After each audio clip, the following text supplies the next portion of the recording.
Welcome back to Super Bad Chess Classic Romania 2025. There were no decisive results in round number 5, so I want to show you a game played by Levon against Young Krzysztof Duda in round number 4. Duda starts with e4, Levon goes for e5, knight f3, knight c6, after bishop c4 we have potentially a fried liver attack. So on top level most of the time what people play is d3. Or let's say here, as we saw in the game that I showed yesterday, there was d4, the Scotch. Now bishop c4, knight f6, and once again d3 is more solid. Knight c3 is a mistake due to knight e4. So, but Young Krzysztof Duda plays knight g5, attacking the pawn f7, and we have right liver attack d5, e takes d5, knight a5, bishop b5, c6 takes. That's all main line. Queen goes to f3. I think I watched this line with myself a couple of times, and Wesley So's suggestion is to play bishop d3 in the following position. While, as we can see, queen f3 is move as well, but it's not as popular. Still very good move. Bishop e7, bishop d3, castle, knight c3. Despite black being down a pawn, they still have some compensation. h6, knight e4, knight e5, knight g3, knight b4, trying to get the bishop away from d3, knight f5 takes with check, slight mistake, queen d3, and now c5. So queen d3 and bishop f5 with c takes d3, bishop f5 doesn't work, because after queen d3 there is knight e7 intermezzo, and only then white will take the pawn, not the pawn but the bishop, the queen on d3. c5 was played instead, queen d8, bishop d8. Once again, rook d8 didn't work due to knight e7. Now knight goes to e3. f5, pushing the pawn to f4. f4, knight goes to d1, knight c6, and now knight suddenly jumps to d4.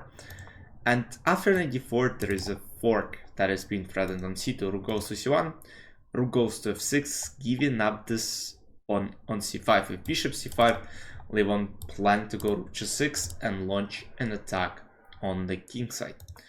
Knight b2, rook goes to g6, king f1, and pawn goes to f3, threatening to take on g2.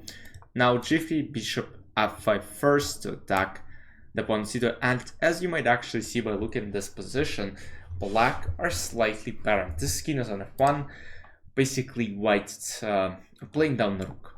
And this rook is tied to c2, this rook is not even moving because the king is on f1, a lot of pawns are under attack, it is just completely worse. Knight c2, h4. So Ian tries to go h5 and then get maybe rook to h4 and try to get it to the game. Rook goes to c8, attacking the bishop, bishop a7, bishop a5. Knight c4, bishop takes c3, d takes c3, and now rook a6, threatening bishop and threatening the pawn on a2. What was played in the game? Bishop e3, and now rook a2. And also, besides all the threats that happened before, there is now a second rank, which is becoming extremely weak. There are ideas of going bishop d3, let's say rook c4, knight 3, f2, and just simply promote a pawn. King g1 was played in the game. Now bishop goes back to e6, attacking this knight on c4. If knight e5, I think knight e3 just wins the game due to f2, king f1, and simple bishop b3. If rook h2 here, there is rook e8, attacking the knight. If knight moves, bishop c4, so the best chances to take, but of course beating down a piece doesn't make white's life easier. Bishop b6, rook goes to c6, bishop a7, giving up the bishop, but this rook will take the knight. Bishop c4, b takes c4, rook c4, threatening the pawn on c3. And now the material equality was achieved. And what's bad for white is that they're in a very passive spot. Yes, the position is equal in terms of material, but it's definitely unpleasant for white because they have to find the best defensive resources, and the best defensive resource here was king h2. And if black were to push this pawn, there is king h3, getting away from all these threats. While what happened in the game, Young Krzysztof Duda maybe underestimated, maybe he didn't think he was losing. He played a bad move. He played bishop b8. And now this king doesn't have enough time to get to h3 square. And after e4, bishop f4, rook c3 first, king h2, e3. This king cannot go to h3, how we saw in the line before. And now, unfortunately, let's say if f takes f3, there is knight e1, king h3, rook c1, black win the game. And I don't think there is any analysis needed further. Let's say king h3, there is e2, and pawn is about to be promoted, and that's pretty much what happened in the game itself. So g4 was played, now e2, trying to promote, king g3. Now if black promote immediately, there is rook e1, knight e1, and rook c3, and white are actually doing fine.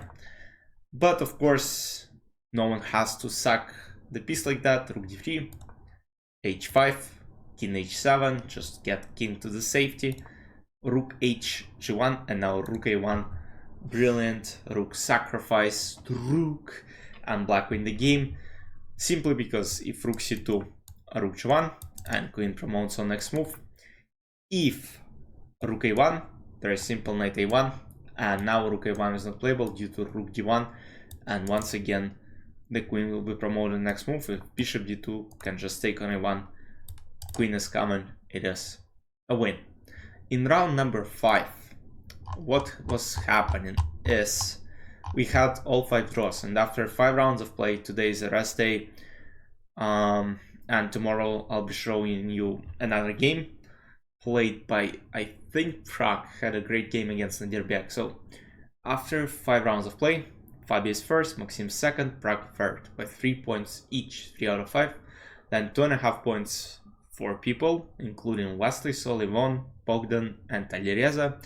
And then 3 last places, Young Sabdudan, Nadirbek, and the world champion Gukesh is lost. You know, and there is an interesting topic on it. Gukesh is now, I mean, tied for the 8th place, tied for the last place, however you wish. He is not performing well after the World Championship match. And let's say I don't remember Magnus playing so bad in those tournaments when he was the reigning World Chess Champion. And yes, that just... I don't think that's a very good look on chess in general. Because yes, we have someone like Fabi who is performing extremely well, and I hope he gets his chance in the next cycle, in the next candidates tournament. But yeah, Gukesh, after winning the World Championship match, I didn't see him performing well, but yes, he's still young, there's still a lot of things to improve in his play, in his chess in general.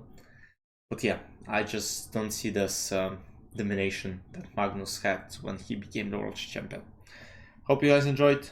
I'll see you in the recap of a beautiful game, Prague versus Nadirbek. Hope you enjoyed. See you soon. Bye bye.